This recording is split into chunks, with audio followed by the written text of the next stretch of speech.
गौतम बुद्ध के उपदेश जीवन के हर क्षेत्र में अमूल्य हैं। उन्होंने अपने जीवन के अनुभवों और ध्यान के माध्यम से यह सिखाया कि कैसे दुखों से मुक्ति पाई जा सकती है और अंततः आत्मज्ञान की प्राप्ति हो सकती है। आज हम बुद्ध के कुछ प्रमुख उपदेशों पर चर्चा करेंगे, जो न केवल धार्मिक दृष्टिकोण से बल्कि जीवन की वास्तविकता से भी जुड़ी हुई हैं। 1. 4 आर्य सत्य, 4 नोबल ट्रूथ्स। बुद्ध ने अपने उपदेशों की शुरुआत 4 आर्य सत्य से की। ये सत्य जीवन की वास्तविकता को समझाने में मदद करते हैं। दुख जीवन में दुख है, चाहे वह शारीरिक हो, मानसिक हो या आध्यात्मिक। किसी न किसी रूप में हर इंसान दुख का सामना करता है। दुख का कारण। दुख का मुख्य कारण तृष्णा, इच्छाएं और आसक्तियां हैं। जब हम चीजों से अधिक उम्मीदें रखते हैं तो हम दुखी होते हैं। दुख का निवारण। अगर हम अपनी इच्छाओं और आसक्तियों को नियंत्रित करें तो दुख का अंत हो सकता है। यह स्थिति निर्वाण, निर्वाणा कहलाती है। दुख से मुक्ति का मार्ग। दुख से मुक्ति पाने के लिए 8-फोल्ड मार्ग, 8-फोल्ड पाथ का पालन करना आवश्यक है। 2. 8-फोल्ड मार्ग, द नोबल 8-फोल्ड पाथ। बुद्ध ने बताया कि दुख से मुक्ति पाने के लिए एक विशिष्ट मार्ग है जिसे 8-फोल्ड मार्ग कहा जाता है। ये 8 सिद्धांत हैं। 1. सही दृष्टिकोण, राइट व्यू, जीवन की वास्तविकता को समझना और 4 आर्य सत्य को स्वीकार करना। 2. सही संकल्प, राइट इंटेंशन, अपनी इच्छाओं और संकल्पों को शुद्ध और निस्वार्थ बनाना। 3. सही वाणी, राइट स्पीच, सत्य बोलना, बुरा बोलने से बचना और अच्छे वचन बोलना। 4. सही क्रिया, राइट एक्शन, नैतिक आचरण रखना, दूसरों को दुख नहीं पहुंचाना। 5. सही आजीविका, राइट लाइवलीहुड, ऐसा कार्य करना जिससे किसी को हानि न हो। 6. सही प्रयास, राइट एफर्ट, अच्छे कार्यों और विचारों को बढ़ावा देना और बुरे कार्यों और विचारों को रोकना। 7. सही स्मृति, राइट माइंडफुलनेस, अपने विचारों, शब्दों और क्रियाओं पर पूर्ण ध्यान देना। 8. सही समाधि, राइट कंसंट्रेशन, ध्यान और मानसिक स्थिरता प्राप्त करना ताकि आत्मा शांति में हो। 3. मध्यम मार्ग, मिडल पाथ। बुद्ध ने मध्यम मार्ग की अवधारणा दी, जिसका अर्थ है न तो अत्यधिक भोग में डूबना, न ही अत्यधिक तपस्या में। यह मार्ग एक संतुलित जीवन जीने का रास्ता है, जिसमें शारीरिक, मानसिक और आध्यात्मिक संतुलन बनाए रखा जाता है। 4. अहिंसा, नॉन वायलेंस। बुद्ध का मानना था कि सभी जीवों के प्रति अहिंसा रखनी चाहिए। उन्होंने कहा कि हिंसा से केवल और अधिक हिंसा बढ़ती है, जबकि अहिंसा से शांति और प्रेम फैलता है। पाएं, ध्यान और आत्मनियंत्रण, meditation and self control. Buddha ने ध्यान, मेडिटेशन को आत्मज्ञान की ओर बढ़ने का मुख्य साधन माना। उनका कहना था कि केवल शारीरिक तपस्या से नहीं, बल्कि मानसिक शांति और आत्मनियंत्रण से ही जीवन में सही दिशा मिल सकती है। ध्यान से मन को शांत किया जा सकता है और यह व्यक्ति को अपने भीतर की गहराइयों को जानने में मदद करता है। साम्य, इक्वानिमिटी। बुद्ध ने मानसिक संतुलन को बहुत महत्वपूर्ण बताया। उनका मानना था कि जीवन में हमेशा उतार चढ़ाव आते रहते हैं, लेकिन हमें हर स्थिति में शांत और स्थिर रहना चाहिए। यही साम्य है। खुशी और दुख, सफलता और विफलता में समान रूप से प्रतिक्रिया न देना। 7. जीवन की अस्थिरता। बुद्ध ने कहा कि सभी चीजें अस्थायी हैं, वे बदलती रहती हैं। इसलिए हमें किसी भी चीज के प्रति आसक्ति नहीं रखनी चाहिए, क्योंकि हर स्थिति और अवस्था बदलने वाली है। 8. करुणा और प्रेम। बुद्ध के उपदेशों में करुणा और प्रेम का बहुत बड़ा स्थान है। उन्होंने हमेशा अपने अनुयायियों को यह सिखाया कि हमें सभी प्राणियों के प्रति करुणा और प्रेम दिखाना चाहिए। यह हमारी आत्मा को शुद्ध करता है और हमें शांति की ओर ले जाता है। बुद्ध के उपदेश आज भी हमें जीवन में शांति, संतुलन और ज्ञान प्राप्त करने का मार्ग दिखाते हैं। उनकी शिक्षाएं न केवल धार्मिक दृष्टिकोण से महत्वपूर्ण हैं, बल्कि जीवन के हर पहलू में उपयोगी हैं। हमें अपनी इच्छाओं को नियंत्रित करके अहिंसा और करुणा के साथ जीने की कोशिश करनी चाहिए, ताकि हम अपने जीवन को अधिक संतुष्टिपूर्ण और शांति से भर सकें। 9वां, आत्मज्ञान। बुद्ध का मानना था कि आत्मज्ञान ही जीवन का सर्वोत्तम लक्ष्य है। आत्मज्ञान का अर्थ केवल बाहरी दुनिया के ज्ञान से नहीं है, बल्कि अपने भीतर की सच्चाई को जानने से है। उन्होंने बताया कि जब तक हम अपनी आंतरिक स्थिति को पूरी तरह से नहीं समझते, तब तक हम वास्तविक शांति नहीं पा सकते। आत्मज्ञान के लिए ध्यान और साधना सबसे प्रभावी उपाय हैं। बुद्ध ने अपने जीवन को साधना और आत्मनिर्भरता का आदर्श प्रस्तुत किया। 10. कारण और प्रभाव, कर्म और फल। बुद्ध के उपदेशों में कर्म का सिद्धांत महत्वपूर्ण है। उनका मानना था कि हर व्यक्ति अपने कर्मों का परिणाम भुगतता है। अच्छे कर्मों का फल शुभ होता है, जबकि बुरे कर्मों का फल दुख और विपत्ति में बदलता है। यह सिद्धांत न केवल धार्मिक दृष्टिकोण से, बल्कि जीवन के किसी भी क्षेत्र में जिम्मेदारी और न्याय की भावना को जागृत करता है। बुद्ध ने यह भी कहा कि हम अपने कर्मों के द्वारा अपना भविष्य बदल सकते हैं, इसलिए हमें अपने कार्यों में हमेशा सावधानी और विवेक का पालन करना चाहिए। 11. अहंकार का त्याग। बुद्ध के उपदेशों में अहंकार, ईगो को महत्वपूर्ण रूप से त्यागने की बात की गई है। उनका कहना था कि अहंकार ही हमारे दुखों का मुख्य कारण है। जब हम अपने मैं को छोड़ देते हैं, तो हम दूसरों के साथ सच्चे प्रेम और करुणा से जुड़ सकते हैं। अहंकार से मुक्ति पाने के लिए हमें अपने विचारों और आचरणों में विनम्रता और आत्मसंयम रखना चाहिए। अहंकार का त्याग करने से ही हमें वास्तविक स्वतंत्रता और शांति की प्राप्ति होती है। 12. समत्व। बुद्ध ने हमेशा इस बात पर जोर दिया कि हमें जीवन में संतुलन बनाए रखना चाहिए। अगर कोई व्यक्ति अपने जीवन में अत्यधिक सुख या दुख की ओर बढ़ता है, तो वह मानसिक और शारीरिक रूप से असंतुलित हो जाता है। समत्व का अर्थ है खुशी और दुख, सफलता और विफलता में मानसिक संतुलन बनाए रखना। बुद्ध ने इसे समत्व कहा और यह भी बताया कि इस स्थिति को प्राप्त करने के लिए नियमित ध्यान और आत्मचिंतन आवश्यक है। 13. जीवन में सरलता। बुद्ध का जीवन बहुत ही सरल और संतुलित था। उन्होंने जीवन को सुखमय बनाने के लिए भौतिकतावाद को त्याग दिया। बुद्ध के अनुसार बाहरी भौतिक चीजों की आकांक्षा हमें दुख और असंतोष का कारण बनती है, इसलिए हमें जीवन को साधारण और सहज रूप से जीने का प्रयास करना चाहिए। इस सरल जीवन में हमें अधिक शांति, संतोष और आत्म साक्षात्कार की प्राप्ति होती है। 14. व्यर्थ की अपेक्षाएं। बुद्ध ने सिखाया कि हमें जीवन में किसी से भी अधिक अपेक्षाएं नहीं करनी चाहिए। जब हम अपनी उम्मीदों को बहुत अधिक बढ़ा लेते हैं, तो हम दुख और निराशा का सामना करते हैं। इसलिए बुद्ध ने वर्तमान में जीने की बात की और कहा कि अगर हम हर पल को पूरी तरह से जीने का प्रयास करें, तो हम अपने दुखों को कम कर सकते हैं। 15. तृष्णा और आसक्ति। बुद्ध के उपदेशों का एक महत्वपूर्ण हिस्सा तृष्णा, डिजायर, और आसक्ति, अटैचमेंट से संबंधित है। वे मानते थे कि संसार में सभी दुखों का कारण हमारी तृष्णा और आसक्ति है। जब हम किसी चीज या व्यक्ति से अत्यधिक जुड़ जाते हैं, तो हमें उसका नुकसान होने पर दुख होता है। इसलिए बुद्ध ने उपदेश दिया कि हमें सभी चीजों के प्रति अपनी आसक्ति को कम करना चाहिए और उन चीजों को साकार रूप से स्वीकार करना चाहिए जो हमारे पास हैं। 16. सभी प्राणियों के प्रति समानता। बुद्ध ने यह भी सिखाया कि सभी प्राणियों के प्रति समान दृष्टिकोण रखना चाहिए। सभी जीवों का अपने तरीके से दर्द और सुख होता है, इसीलिए हमें किसी भी प्राणी के साथ भेदभाव नहीं करना चाहिए और उनके प्रति करुणा और सहानुभूति का भाव रखना चाहिए। यह विचार पूरी दुनिया में प्रेम और सद्भावना का प्रचार करता है। 17. संसार की अस्थिरता। बुद्ध ने संसार की अस्थिरता को समझाया और बताया कि यह दुनिया और यहाँ की हर चीज अस्थायी है। जीवन में बदलाव आएंगे, हर चीज का समय होगा और वह खत्म हो जाएगी। इस अस्थिरता को समझते हुए हमें चीजों के प्रति न तो बहुत अधिक मोह रखना चाहिए, न ही नफरत। हमें इस अस्थिरता को स्वीकार करना और जीवन को सहजता से जीना चाहिए। 18वीं मानसिक शांति, मेंटल पीस। बुद्ध का मानना था कि मानसिक शांति सबसे बड़ी उपलब्धि है। बाहरी दुनिया में क्या हो रहा है यह महत्व नहीं रखता।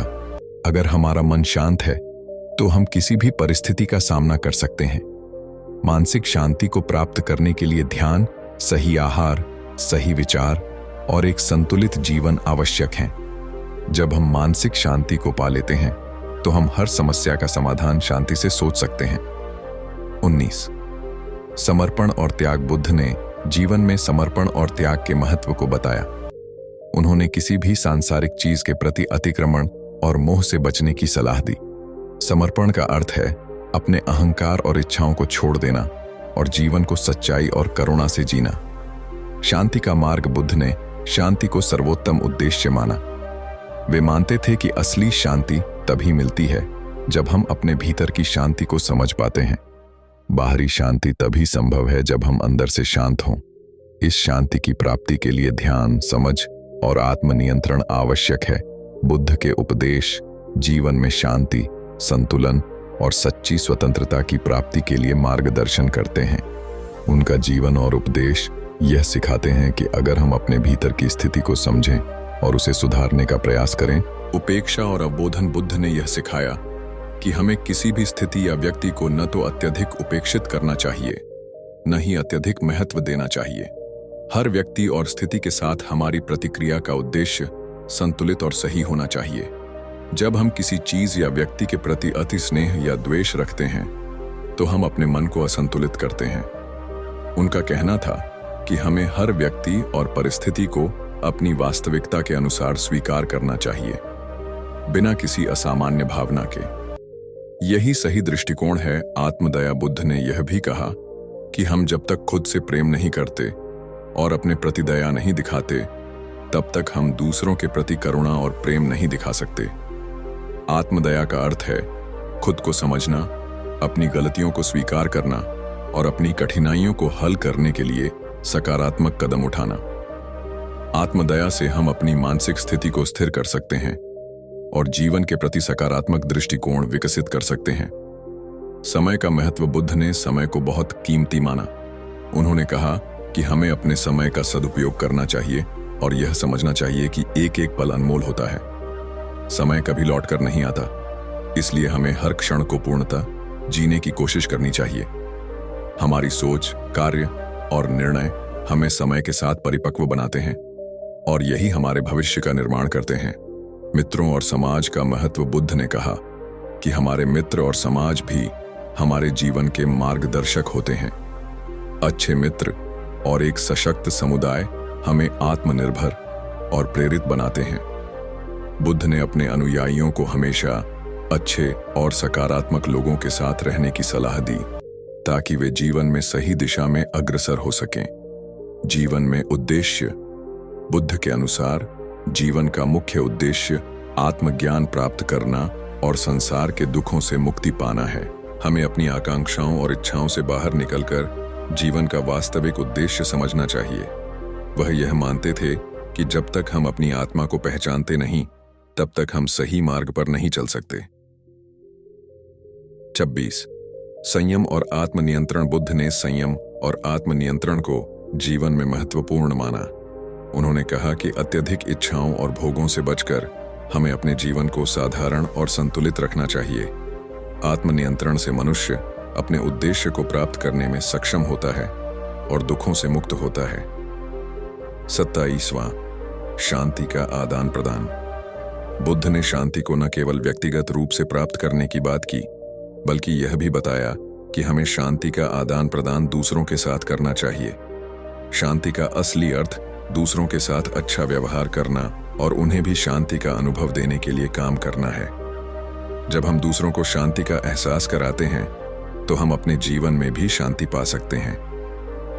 28 निरंतर प्रयास। बुद्ध ने यह सिखाया कि जीवन में सफलता पाने के लिए निरंतर प्रयास करना बहुत आवश्यक है। यदि हम किसी लक्ष्य को प्राप्त करने की इच्छा रखते हैं तो हमें नियमित रूप से उस दिशा में कदम बढ़ाने चाहिए, चाहे वह कितना भी कठिन क्यों ना हो। केवल एक बार कोशिश करने से सफलता नहीं मिलती, बल्कि नियमित प्रयास ही उसे प्राप्त करने का मार्ग है। 29 सकारात्मक दृष्टिकोण। बुद्ध ने हमें यह सिखाया कि हर स्थिति को सकारात्मक दृष्टिकोण से देखना चाहिए। जब हम किसी समस्या या कठिनाई का सामना करते हैं तो हमें उसे एक अवसर के रूप में देखना चाहिए, जिससे हम कुछ नया सीख सकते हैं। उनका कहना था कि अगर हम अपनी सोच को सकारात्मक बनाते हैं तो हम किसी भी कठिनाई से उबर सकते हैं और जीवन को अच्छे तरीके से जी सकते हैं। 30 स्वीकृति। बुद्ध के अनुसार स्वीकृति एक बहुत ही महत्वपूर्ण गुण है।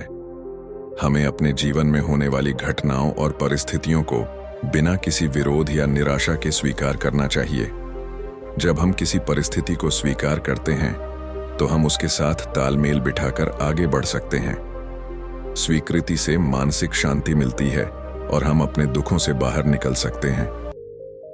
31वां सच्ची मित्रता। बुद्ध ने कहा कि सच्चे मित्र वही होते हैं जो हमारी खुशियों और दुखों दोनों में साथ रहते हैं। एक सच्चा मित्र हमें हमारी कमियों और दोषों से अवगत कराता है, लेकिन हमेशा हमें अच्छे मार्ग पर चलने के लिए प्रेरित भी करता है। ऐसे मित्रों का साथ ही हमें सच्चे जीवन के उद्देश्य को पहचानने में मदद करता है। बुद्ध ने अपने अनुयायियों को अच्छे, ईमानदार और सत्यनिष्ठ मित्र बनाने की सलाह दी। दुख के अंत का मार्ग। बुद्ध ने हमेशा यह सिखाया कि दुखों से मुक्ति केवल हमारी मानसिक स्थिति और कार्यों को सुधारने से प्राप्त हो सकती है। दुखों से मुक्ति पाने के लिए हमें अपने मन और विचारों पर ध्यान देना होगा। जब हम अपने विचारों और कार्यों को शुद्ध करते हैं तो दुख की स्थिति समाप्त होती है और हम मानसिक शांति को प्राप्त करते हैं। 33 दिया। उनका मानना था कि जीवन में मुश्किलें आती हैं, लेकिन अगर हम सकारात्मक सोच रखते हैं और अपनी समस्याओं का हल खोजने के लिए प्रयास करते हैं तो हम किसी भी समस्या का समाधान पा सकते हैं। आशावादिता से हमारी ऊर्जा और उत्साह बढ़ता है और हम किसी भी कठिनाई का सामना करने के लिए तैयार रहते हैं। सत्य का अनुसरण। बुद्ध ने हमेशा सच्चाई का अनुसरण करने की बात की। उनका कहना था कि केवल सत्य का पालन करने से ही हम जीवन की असली शांति और संतुष्टि प्राप्त कर सकते हैं। सत्य से न केवल हमें आंतरिक शांति मिलती है, बल्कि हमारे संबंधों में भी पारदर्शिता और विश्वास का निर्माण होता है। परिपूर्णता। बुद्ध का जीवन एक आदर्श जीवन था जो हमें यह सिखाता है कि परिपूर्णता बाहरी चीजों में नहीं, बल्कि हमारी आंतरिक स्थिति में है। जब हम अपने विचारों, शब्दों और कार्यों में परिपूर्णता ला पाते हैं तो हमारा जीवन सच्चे अर्थों में समृद्ध होता है। गौतम बुद्ध के उपदेश न केवल धार्मिक दृष्टिकोण से, बल्कि जीवन के हर पहलू में हमें मार्गदर्शन प्रदान करते हैं। उनका जीवन और उपदेश हमें यह सिखाते हैं कि शांति, प्रेम, करुणा और आत्मज्ञान ही जीवन के सर्वोत्तम लक्ष्य हैं। बुद्ध के उपदेशों का पालन करके हम अपने जीवन को बेहतर बना सकते हैं और संसार में सच्ची शांति और संतुलन ला सकते हैं। बुद्ध ने हमेशा जागरूकता और ध्यान, माइंडफुलनेस के महत्व पर जोर दिया। उनके अनुसार हमें अपने विचारों, शब्दों और कार्यों पर हमेशा पूरी तरह से ध्यान केंद्रित करना चाहिए। जब हम अपने हर कर्म और विचार को पूरी जागरूकता से करते हैं तो हम न केवल अपने जीवन को संतुलित करते हैं, बल्कि अपने अंदर की गहरी शांति और समझ भी प्राप्त करते हैं। ध्यान के द्वारा हम मानसिक स्पष्टता प्राप्त कर सकते हैं और हमारे मन की उलझनें दूर होती हैं। बुद्ध ने संवेदनशीलता की आवश्यकता पर भी बल दिया। उन्होंने यह सिखाया कि हमें दूसरों के दुख, खुशी और उनकी भावनाओं को समझने की कोशिश करनी चाहिए।